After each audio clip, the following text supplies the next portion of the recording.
Good morning. This is Ken Willis with the Ken Willis Podcast. Just sitting out here enjoying the very faint misting rain coming down and enjoying the pollen being kind of washed away. I had a thought I wanted to share with you.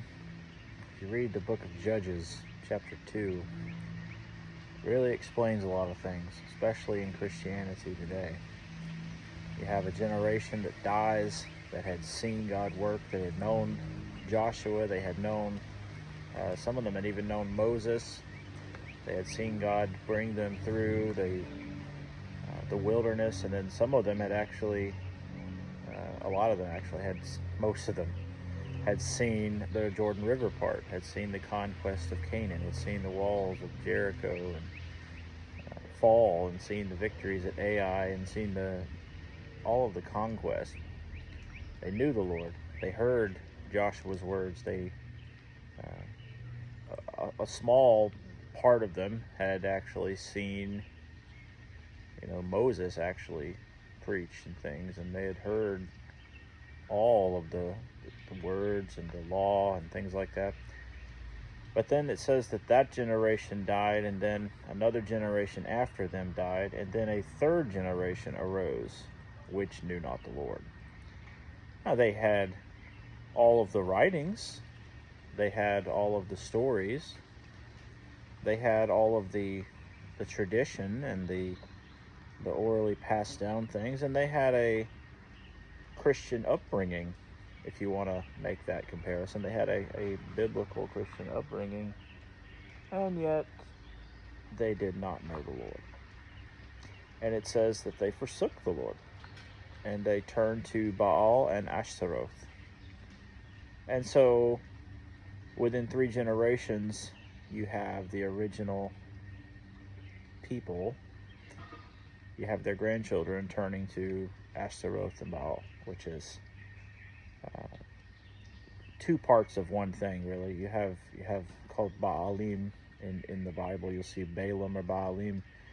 The idea of Baal being the masculine form of the false religion, and then Ashtaroth or Ashtaroth being the feminine aspect of it, and Baal is associated with sexual perversions, and Ashtaroth is associated with prosperity and wealth, or becoming more powerful or influential, or whatever you want to have it. So if you boil it down, you have essentially today, you have Baal worship today. You have the worship of Balaam today. You have the adult industry, the adult film industry. You have Hollywood. You have sensuality everywhere you look, everywhere you turn. It's just in your face. And then, of course, you have the prosperity gospel, or the prosperity mindset, or the consumer culture, materialism. So we're no different than that day. We have the same false gods everywhere around us. And it says that they turned to the gods of the people around them, and they served them. And that word serving there is literally the same word that could be used for became enslaved to, or were under bondage to. And it is. It's, if you look at people that are wrapped up in materialism and sexual perversions or pornography, or just that obsession with that kind of lustful, fleshly fulfillment, they're in slavery. It's a bondage. It's not something that they're really happy in. If you could honestly know deep down in their heart, they're not happy with that. They're a slave to it. They're a slave to the dollar. They're a slave to lust. And we see the same thing today. We have a group of Christians in this generation. Their grandparents were what we would consider largely fundamentalist Christians, conservative Christians. And then over time, their parents perhaps chafed at that and heard it. Perhaps they didn't, and this is not everyone, but a large part of them chafed at it. And then now you have that third generation that they say they're Christians. They know the lingo. They've heard the stories, but they don't know our God. And it's a scary thing. And obviously that's going to make someone mad to hear that. But, the danger of that third generation is something you see over and over in the scriptures, and you see it over and over in history. You see where you have one generation who is connected to the truth. They have the truth. They believe the truth. They're conservative in their views. They're fundamental in their views. And I don't mean that in a necessarily always a fundamentalist way, but that is an excellent example of it. And then over time, they become less fundamental. They actually become almost hostile to what their grandparents would have believed. And it's a sad thing because it never ends well. It never ends well. The fourth generation just grows up completely apostate. And the third one, you could argue, is largely apostate. But the fourth one will be completely pagan. You'll have a generation of people who grow up who don't even want to be associated with the Lord. And it's a sad thing. And I see that. And it doesn't take a lot of discernment or a rocket scientist to see that.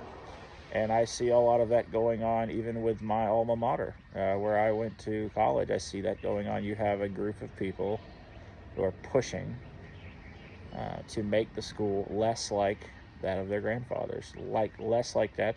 And it's always done, even from the oldest times in scriptures. The prophets were treated the same way. Oh, you're too rigid, you're too old-fashioned, you're too fundamental.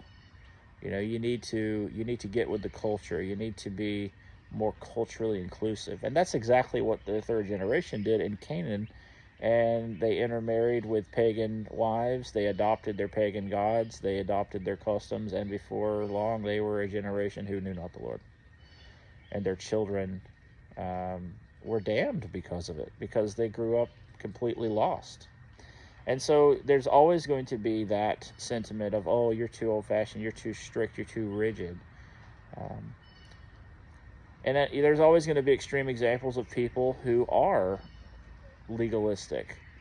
I don't know anyone who is I've never met anyone who's actually preached true legalism, thinking that, for salvation you have to do this and this and that.